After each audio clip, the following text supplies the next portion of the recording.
Dera e banesës që do të vidhte u kthye në kurth vdekje prurës për një 47 vjeçar nga Fjeri.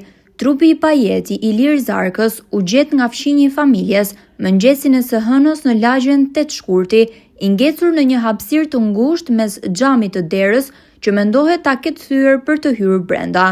Në errësirë, 47 vjeçari nuk e ka llogaritur sakt hapësirën pas thyrjes së xhamit dhe ka tentuar të hyjë nga e çara e krijuar.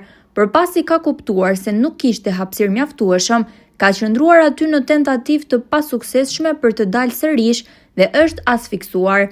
Banesa Trekaçe është në pronësi të Jani Lules, i cili prej një muaji ishte larguar familjarisht në Greqi.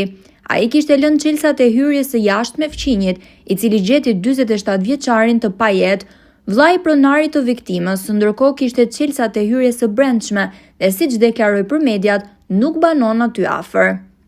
Vllai ka ikur ka një muaj në Greqi, te fëmijët, do kalonte Pashkët, do vinte. Mirë po, do t'i mbrëm. Unë para 2 ditësh isha këtu, kontrollova, s'kishte gjë. Mirë po kala një komshi këtu që vjen për ditë për të shkyrë qenin. Mirë po, kur kisha ardhur sot mbjes, kishte gjetur një person këtu në dritarët. Me vrap kishte lajmëruar policin, lajmëroi dhe vllana dhe ja. Vllai më mori mua se kisha marrë çelësat të shtëpisë. Erdha këtu.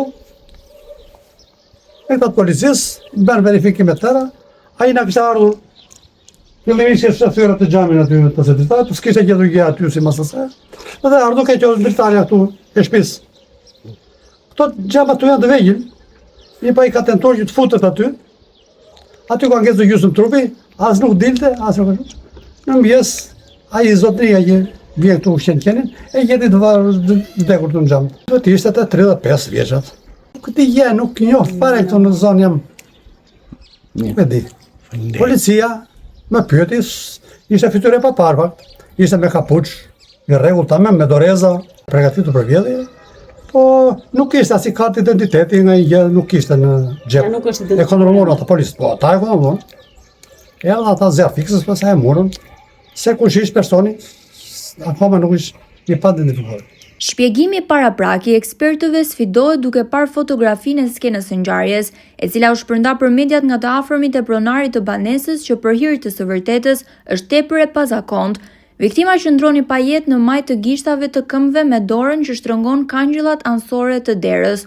Pyetja e ekspertëve është se si është e mundur që nuk është prerë nga xhami pasi ndroi jetë, duke qenë se trupi ka peshuar mbi të. Autopsia pritet të zbardhë shkakun e vdekjes. Ekspertiza dinamikën e ngjarjes dhe një eksperiment për të kuptuar pozicionin e pazakontë pas vdekjes. Viktima u identifikua disa orë pas dërgimit në morg.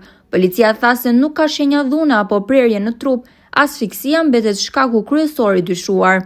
47 vjeçari ishte i njohur për uniformat blu të Fierit si person me precedente penale.